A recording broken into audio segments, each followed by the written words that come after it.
What's up, dudes? So, decided to do a video about the mods that I have on my bike. I literally got out of bed because a buddy of mine on the St. Louis Supermoto forum just posted that he wrecked and was looking for some replacement parts, such as a lever and taillight for his bike. So, got out of bed because I realized I've never done a mod video of my bike, and I thought now would be a good time because I'll fucking forget by tomorrow. So this is a video of all the mods that I have on my bike that I think are the staple mods that you would do for your bike. So it's not like, oh, fucking big bore, flat side carb, none of that shit. That's not really a staple mod that you need for your bike, in my opinion. This is just relatively affordable stuff that you can do to your bike. Most of it's applicable to all supermotos, but this is specific to the DRZ. But it's just the simple stuff that I would think you would need to do right after you get your bike. So I'll call them the staple mods. First and foremost is clutch lever. So, and I'm going to go into why I like all these mods. I run an RSC clutch lever. If you're from St. Louis, you know exactly what the fuck it is, because every stunt bike in St. Louis has this. Some guys are switching to impact tech now, but RSC's been around forever. Ever since stunt bikes were a thing, RSC's been the way to go. Now, what I like about it, I do, some of the stunt shit like wheelies and whatnot, which it's great for because primarily it is to facilitate, I guess what's a good way to do this? Facilitate one finger clutch pull. And why is that important? Well, some people don't give a fuck and they can clutch up using a full-size lever like I have on my Handbrake. This is a Handbrake. If you guys are new to this shit, this is my clutch. I'll go into that in a minute. But anyway, so a shorter clutch lever for me keeps me from smacking the shit out of my knuckles on my other fingers. So I clutch up with just my index finger and it keeps from hitting my other knuckles, whereas let's try this. So if I were to do that, see how that's going to hit the top of my hand? Now I can ride like that, but it bothers the shit out of me. So even if you don't like wheelies and stuff, if you're riding trails, this is way better than riding with a full lever because it's a lot easier to blip it, especially if you're running smaller gearing, something maybe for like dual sport as opposed to just trails, and you're going to be using the clutch a lot. It comes in handy. Now, you don't have to one finger clutch it. You can get 2 or 3 fingers on it if you need to. And also RSC makes longer levers. You don't have to get the shorty. There's like a mid-length and then there's a full size. But RSC shorty lever is pretty much what every stunt rider uses. I know most of the dudes I ride with have them. Everybody kind of swears by them. They're the shit. What's next? While we're on the handlebars. So bar ends. These are 50 stunt bar ends, 50 stunt. They have a website you can get them on. I think they're like $30 or $50, I want to say. But these are huge. So if you wipe out, you're not fucking mangling up your bars. Now, you're probably going to ask, why do I run bar ends instead of like bark busters or full-size hand guards? It's a personal preference thing. The hand guard, I had hand guards on it at one time. But I have Renthal fat bars, and as you can see, they start at one diameter and then they like get larger. So makes it complicated when you're trying to put on a set of,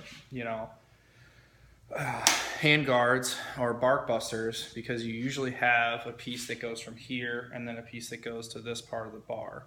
I know what you're going to say is, oh, they make some that goes into your, whatever you call it, triple tree connection to your fork. I guess that's just your triple, whatever the fuck you call it, I don't know. But they make one that goes to your triple here. Now, those are really fucking expensive, and after I got these, I've wrecked a couple times and not really had an issue. Now, I haven't wrecked on the street, but I've wrecked on trails, and I've never broken a lever or had a lever hit or have anything get moved around or anything like that. But yeah, so I like the 50 stunt bar ends. I guess I'll mention the fact that I have a handbrake. You don't have to have a handbrake, so we'll skip that and come back to it. Another huge thing along with bar ends is I run skateboard wheel sliders. So you can buy sliders for your bike that are pre-made. Probably cost you about 80 bucks, I think, for front and another 80 for back. I could be wrong. If you got 50 stunt brand, I don't really know what the prices are. I'm sure there's ones out there that are more expensive and ones that are cheaper. What I did and what works out just fucking fine, go to Walmart, buy a skateboard. It's probably like 10 bucks. Take the wheels off of it, take the bearings out, take the wheels with you to a hardware store, and you're gonna buy a piece of all thread, and you're gonna run that all thread through the skateboard wheels, and then buy washers that are the same size as the bearings were. So then you'll put a washer on the inside and then put a nut on the outside of it, and then you run it through, do the same thing on the other side. Don't worry about how long or short it is. Get it short on one side, run the all thread throughout the other side, and then cut it off to length. And it's really fucking simple. The whole thing will cost you $12, I would think. If you get a skateboard for 10 bucks from Walmart, you'll get the all thread and the washers and the nuts for a couple bucks maybe. And you have sliders. And if they break, 10 bucks. You're not replacing $80 sliders. So fuck that noise. I don't like expensive shit. Another thing that's huge. So what you'll notice about my bike is I don't have that jank ass tail bag on here. If you have that tail bag, you better have fucking dirt set up on your bike, because that's fucking useless. I don't know what the fuck you're putting in there. Maybe like tools or like a patch kit, I guess, but it's in the way. It looks retarded, and plus anything you want to carry with you, you can put in your airbox. I don't know if anybody's told you that or not, but put your shit in a plastic bag, put it in your airbox. You don't need some jank ass bag. Oh, you can see our step on here. You don't need some jank ass bags on the back here getting in the way. Plus, how you gonna haul around pussy on the back of that if there's a bag in the way? Anyway, moving along. So I also have tail light. I have my tail light swapped out. This is a DRC Edge 2 tail light. So I think what you can do is you can buy a board that makes it to where you can operate your blinkers in it. But the thing is so fucking small. I have a buddy that has one with the blinker set up in it, and unless I'm 10 feet away from him, I can't tell it's blinking. So I just ran the normal one, which is like 50 bucks. But then you can buy a board to where you can like hook up your blinkers and shit. But there's my blinkers. I'm going this way. I'm going that way. Okay. Okay. Next. Case savers. Huge. This is your shifter lever. What's going to happen if you fall over? That motherfucker is going to go boop and jam right through your fucking case, and you're going to have splooge all over the place. So, get yourself some case savers from Thumper Talk. I'm sure if you have a dirt bike, you know what Thumper Talk is. If you don't, it is a dirt bike forum, and they also sell shit. Parts, aftermarket, stock, whatever. They got a big T on them. I think it's supposed to maybe be 2 T's. So you get both sides. I think it's like 40 bucks. And then you'll need to go to the hardware store and buy high heat silicone adhesive. That's how you're going to put them on there. I didn't use high heat silicone adhesive. I just used 100% silicone, and they've stayed on there. So if that's lying around your house, that'll probably work. But if you can, go to the hardware store and get that shit. Do it the right way. Don't be like me. The next thing, which is down here by your case savers, is these foot pegs. So the normal foot pegs on the DRZ are like super skinny. They're probably like half of this width, and they got that rubber piece on the top. You can take the rubber part out, but still. I wanted something a lot wider so I could plant my foot on, and these are awesome. I think these are also DRC brand, but you don't have to. I mean, they're going to all be relatively close as far as price goes. I think those were 50 or 60, maybe. something like that. But replace those, because the stock ones are garbage. I've wrecked with these. I lay my bike down every time I wash it to wash underneath, like the skid plate and shit on the bottom. Ooh, she pretty. And they don't ever get fucked up. So, and like I said, I've laid it down and I haven't really had any issues. So get those. What else? I honestly think that's pretty well it. I mean, I have a couple other mods done to my bike. Oh, one more. Seat. This is a Sdg Gripper Seat. This isn't just the seat cover. This is the seat that they make, which I believe is, I want to say 130-ish as far as price goes. Somewhere around there. Stock seat's like 150. So I know it was close to however much the stock seat was. The stock seat is okay, but it gets worn out really easily, and like you find a spot where your butt kind of grooves in, and I don't really like that. I want the seat to stay the same. I don't want to have a worn spot in it. That's just me. And it's, for whatever reason, it bothered me that my bike is like black, and the seat wasn't like true black. It was like a grayish color, and it just looked shitty. And the Suzuki fucking print on the side was faded and shit. I don't know why. It irritated the fuck out of me. And also, the gripper part helps out a lot.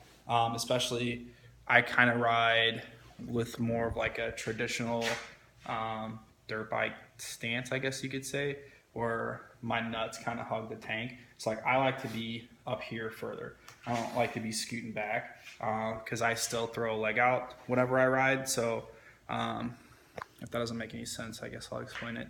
So like instead of going knee down, which a lot of supermoto guys do this anyway, but I don't know why I'm explaining it, but you throw a leg out, just the same kind of riding style as, you know, on a dirt bike. So it helps if I'm more forward on the bike, and I felt with the stock seat that came on it just wasn't really conducive to that. I never felt comfortable when I was up close to the seat. It would like push my legs out away from the bike, like out here, because it was like wider up here. So this is more narrow.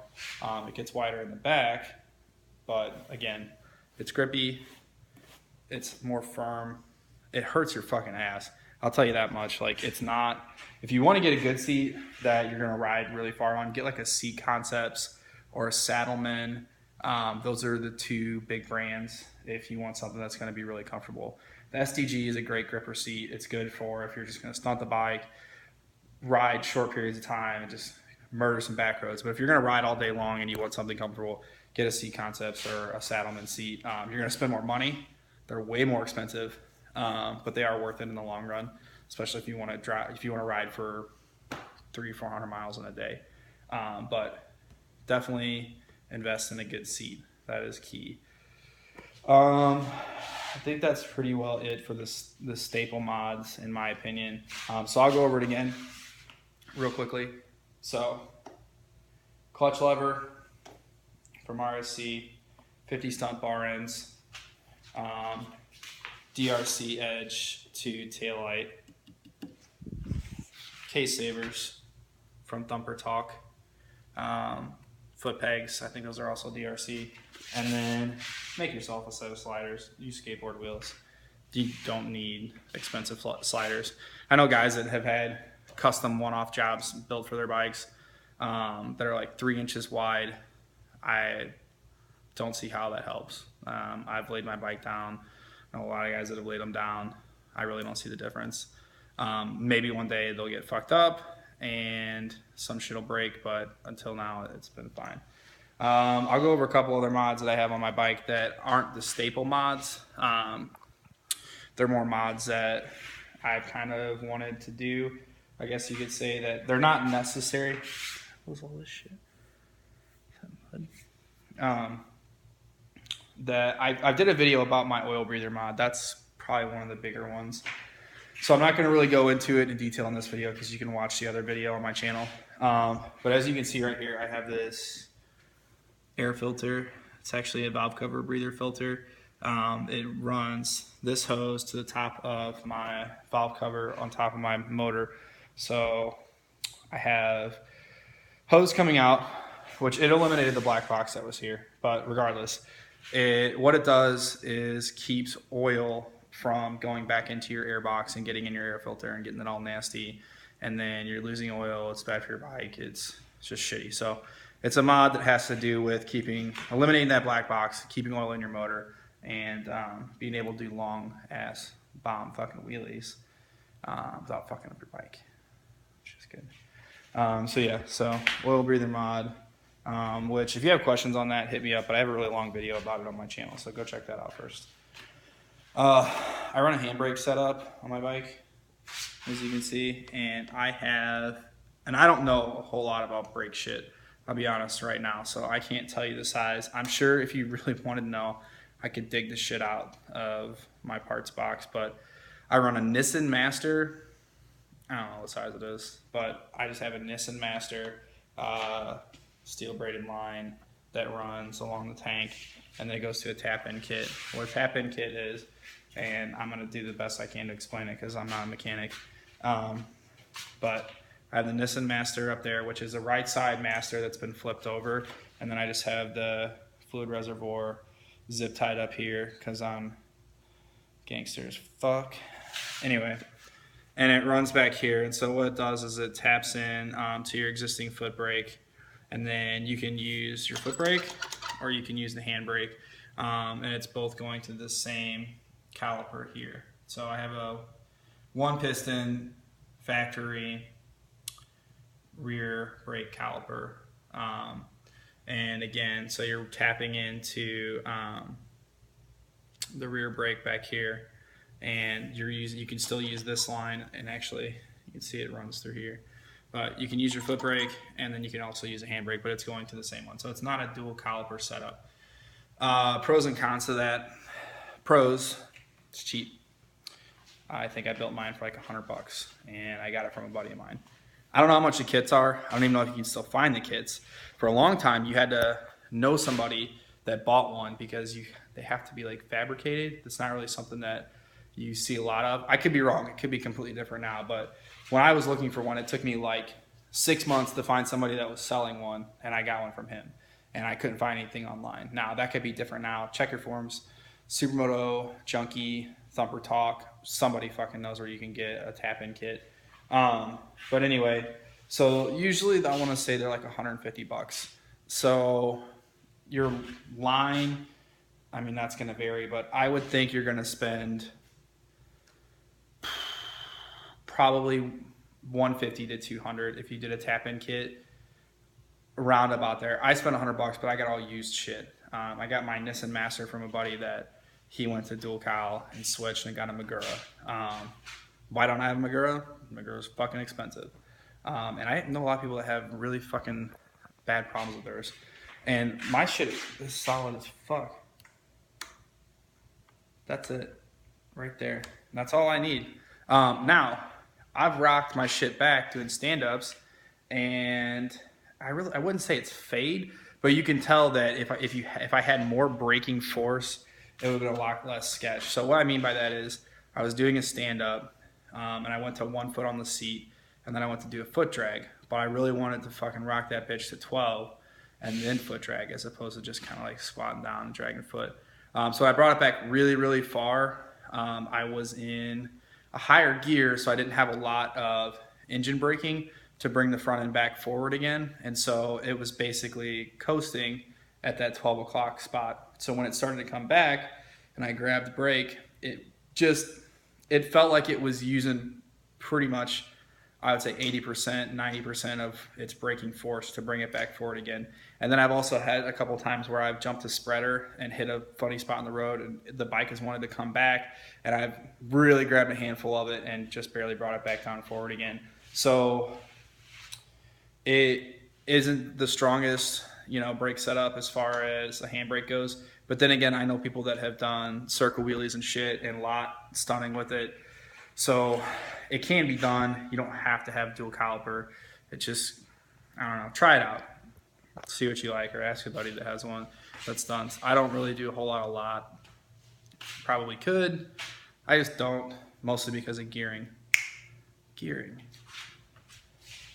That's one. stock gearing is, or stock rear sprocket is 41. I jumped to a 44. I have a JT sprocket. They're cheap. They're steel. They last a long time compared to like an aluminum motocross sprocket. So I have a JT 44 tooth. Why did I pick 44? Because 44 gives you just enough oomph that you're gonna notice it, like when you clutch up wheelies and shit, but you're not sacrificing a lot of top end speed, I guess you could say. So like I can still run 65 on the highway cruising speed.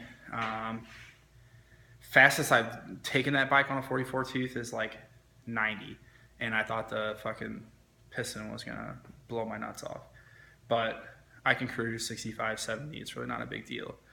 It's not a huge difference from the 41 as far as cruising, because you're just really, it's a 400cc motor. You're running out of motor regardless. But what I have noticed is that, I mean, I could clutch up in every gear if I was standing on stock gearing, but I know on sit downs, I can clutch up fourth, and it's fairly easy, like 50, 55 miles an hour, I can clutch up fourth, and you cannot, well, I couldn't do that with the stock 41 tooth in the back.